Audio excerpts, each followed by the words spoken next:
Selamat pagi semuanya. Pagi Pak. Pagi Pak. Apa kabar?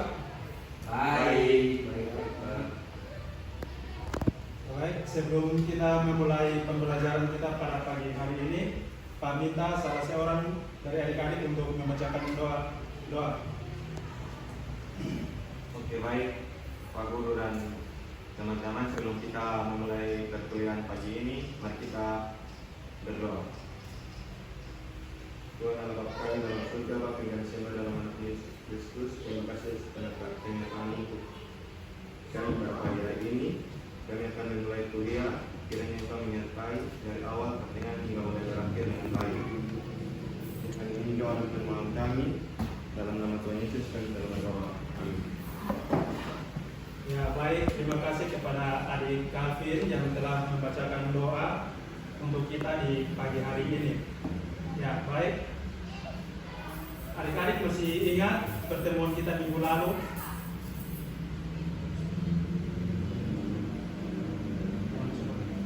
Hubungan internasional, Pak. Ya baik, pertemuan minggu lalu kita yaitu tentang hubungan internasional. Ya, pertemuan kita pada hari ini yaitu perdagangan internasional, di mana pertemuan minggu lalu dengan pertemuan kita pada pagi hari ini masih memiliki hubungan yang erat, yaitu di mana kedua pertemuan ini sama-sama membahas tentang hubungan internasional. Ya baik, tujuan pembelajaran kita pada pagi hari ini yaitu siswa mampu menjelaskan pengertian dari perdagangan internasional. Yang kedua yaitu siswa mampu menjelaskan manfaat perdagangan internasional. Yang ketiga yaitu siswa mampu mengidentifikasi faktor-faktor penyebab terjadinya perdagangan internasional. Dan yang keempat yaitu mengidentifikasi faktor-faktor pendorong perdagangan internasional. Ya, baik. Mungkin adik-adik ada yang tahu apa itu perdagangan internasional?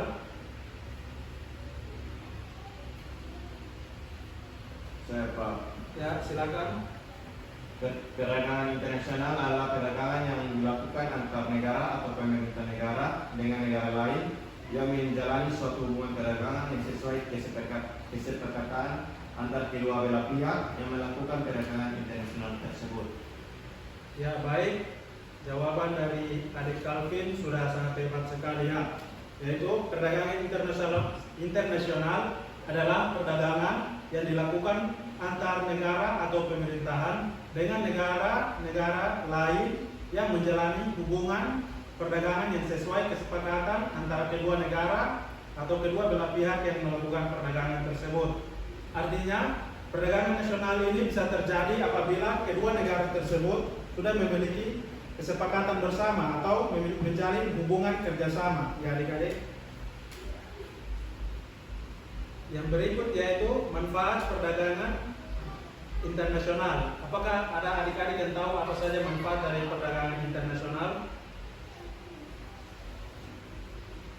Saya Pak. Ya, silakan. Kebutuhan setiap negara dapat tercukupi dan mendorong kegiatan produksi barang secara maksimal. Ya, baik, jawabannya sudah tepat sekali ya. Baik, menambahkan sedikit yaitu apa saja manfaat dari perdagangan internasional? Yaitu yang pertama, kebutuhan meningkatkan hubungan persahabatan antar negara. Artinya, perdagangan internasional ini dapat mewujudkan hubungan persahabatan antar negara yang terjalin dengan baik. Ini dapat meningkatkan hubungan persahabatan negara-negara tersebut. Mereka dapat semakin akrab dan saling membantu satu sama lain untuk memenuhi kebutuhan di setiap negara tersebut. Adik-adik, yang kedua yaitu kebutuhan setiap negara dapat tercukupi. Dengan dilakukannya perdagangan internasional, negara-negara yang melakukan perdagangan ini yang mengalami kekurangan dalam memproduksi suatu barang dapat dipenuhi dengan cara mengimpor barang dari suatu negara untuk mempunyai kelebihan hasil produksi. Sebaliknya, negara yang mempunyai kelebihan hasil produksi barang dapat mengekspor barang tersebut ke negara-negara yang mengalami kekurangan sehingga kekurangan di negara-negara yang lain dapat tercukupi. Yang ketiga yaitu mendorong kegiatan produksi barang secara maksimal. Artinya, salah satu tujuan negara-negara melakukan perdagangan internasional adalah untuk memperluas pasar luar negeri. Artinya, jika pasar luar negeri semakin luas, maka produksi dalam suatu negara semakin bagus. Dan dengan demikian, para pengusaha terdorong semakin menghasilkan barang-barang produksi mereka secara besar-besaran. Yang keempat yaitu mendorong kemajuan ilmu pengetahuan dan teknologi. Perdagangan antar negara memungkinkan suatu negara untuk mempelajari teknik produksi yang lebih efisien. Perdagangan luar negeri semakin memungkinkan negara-negara tersebut mengimpor mesin-mesin atau alat-alat modern untuk melakukan produksi yang bagus dan lebih baik lagi. Yang berikut yaitu faktor penyebab terjadinya perdagangan internasional. Apakah adik-adik ada yang tahu apa saja faktor pendorong terjadinya perdagangan internasional? Saya Pak.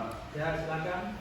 Yang pertama kebutuhan devisa dan liberalisme ekonomi Pak. Ya, bagus sekali adik. Ya, faktor penyebab terjadinya perdagangan internasional yaitu ada beberapa, yaitu yang pertama yaitu revolusi informasi dan transportasi. Ini ditandai dengan adanya era informasi teknologi yang semakin berbasis komputer serta kemajuan dalam bidang informasi, penggunaan satelit serta digitalisasi, pemerasan data, perkembangan peralatan komunikasi serta masih banyak lagi adik-adik. Yang kedua yaitu interdependensi kebutuhan. Artinya masing-masing negara memiliki keunggulan serta kelebihan di masing-masing aspek. Bisa ditinjau dari sumber daya alam manusia serta teknologi lainnya. Yang ketiga yaitu liberalisasi ekonomi. Kebebasan dalam melakukan transaksi serta melakukan kerjasama memiliki implikasi bahwa masing-masing negara akan mencari peluang asas keunggulan kooperatif. Yang keempat yaitu asas keunggulan kooperatif. Keunikan suatu negara tercermin dari apa yang dimiliki oleh negara tersebut. Memiliki keunggulan yang dapat diandalkan sebagai sumber pendapatan negara.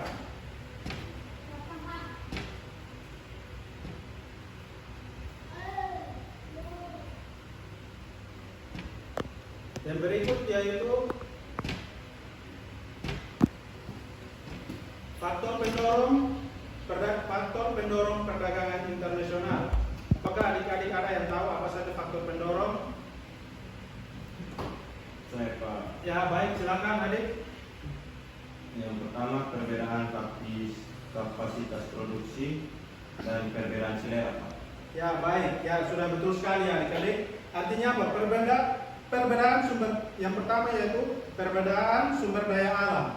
Artinya perbedaan yang terjadi di suatu negara yang mengalami kekurangan sumber daya alam sehingga menyebabkan terjadinya perdagangan tersebut. Contohnya, kita di Indonesia itu memiliki banyak batu bara. Kita mengimpor barang-barang tersebut ke luar negeri seperti Jepang dan negara lain-lain yang kesulitan atau tidak memiliki yang kesulitan dalam mengadakan batu bara tersebut. Yang kedua yaitu teknologi.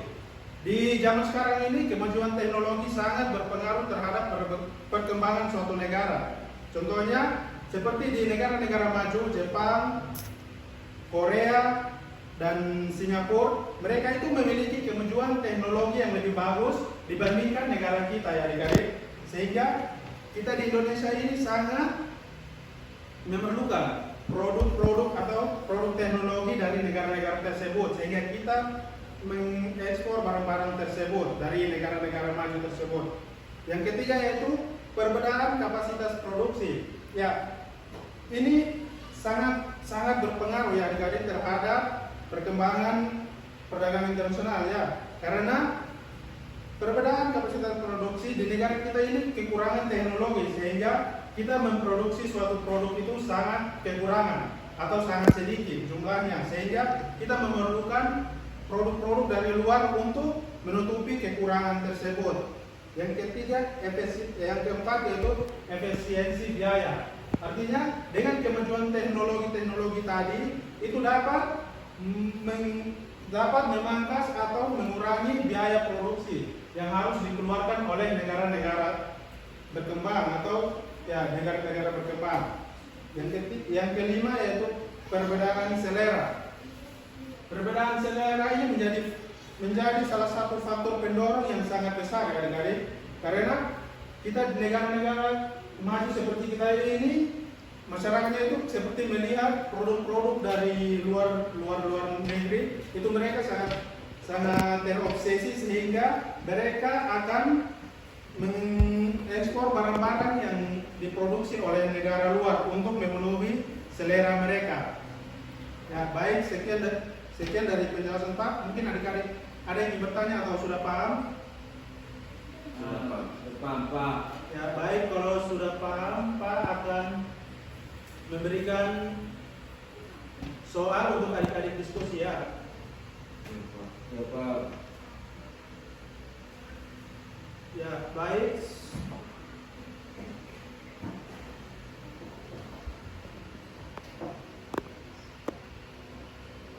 Ya, soal untuk kelompok 1. Apa yang kalian rasakan sebagai seorang pelajar dengan adanya perdagangan internasional? Ya, yang soal untuk kelompok 2, apa hambatan perdagangan internasional bagi suatu negara? Ya, Pak kasih waktu 3 menit untuk adik-adik diskusikan ya. Setelah itu kita mempresentasikan.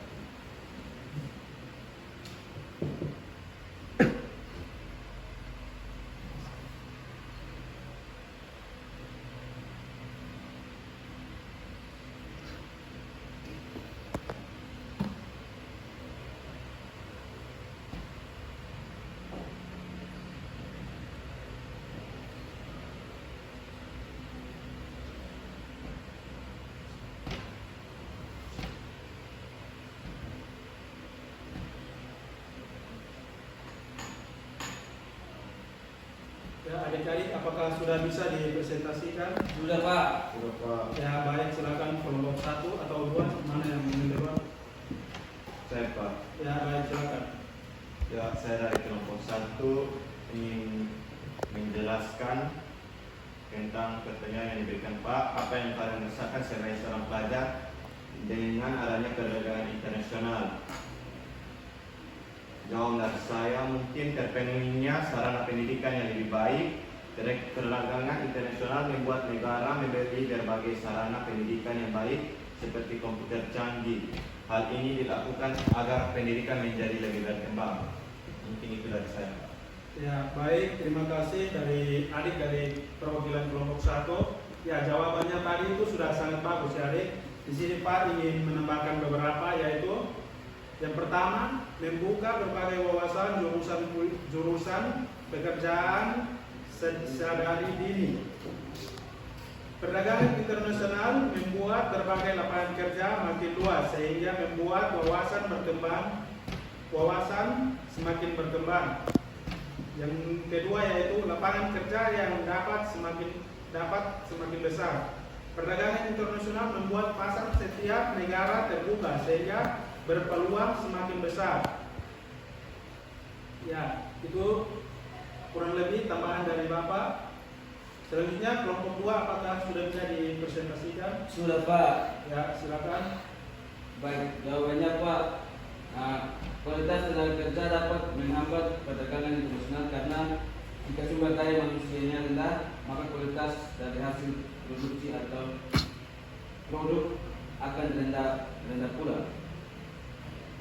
Pak. Ya, baik, terima kasih dari adik dari perwakilan dari kelompok 2 ya, jawabannya sudah sangat bagus ya adik. Di sini Pak ingin menambahkan beberapa, yaitu tentang memiliki kualitas produk rendah akan sulit bersaing dengan barang-barang yang dihasilkan oleh negara lain yang kualitasnya lebih baik. Hal ini tentunya menjadi penghambat bagi negara yang bersangkutan untuk melakukan perdagangan internasional ya adik-adik. Yang kedua yaitu adanya kebijakan dari suatu negara. Setiap negara itu tentunya akan selalu melindungi hasil produksi negara mereka sendiri. produksi tersaingi oleh hasil produk dari negara luar. Oleh karena itu, setiap negara akan memperlakukan kebijakan untuk melindungi produk atau barang-barang dari dalam negeri mereka sendiri, yaitu salah satunya dengan menerapkan tarif yang tinggi terhadap produk mereka. Ya, mungkin Pak Kira pertemuan kita pada hari ini cukup di sini ya adik-adik. Apakah adik-adik ada yang bisa menyimpulkan pertemuan kita pada hari ini atau materi kita pada hari ini? Pak, persilakan. Saya Pak, Ya baik, silakan adik Calvin. mungkin kesimpulan yang saya ambil itu perdagangan merupakan proses transaksi yang sangat penting untuk suatu negara dalam memakmurkan negara tersebut.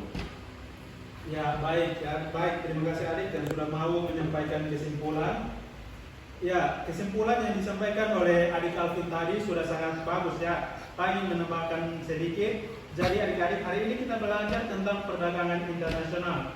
Nah, tujuan diadakannya perdagangan internasional adalah antara lain untuk memenuhi kebutuhan masyarakat terhadap barang suatu negara.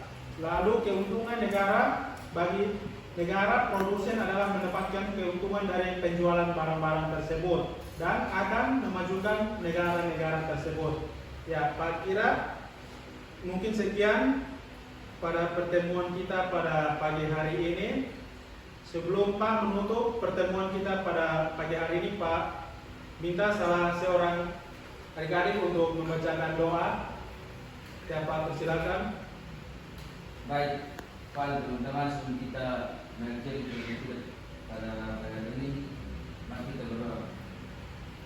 Bapak, terima kasih atas kunjunganmu. Pada hari ini kami sudah selesai belajar dari Tuhan.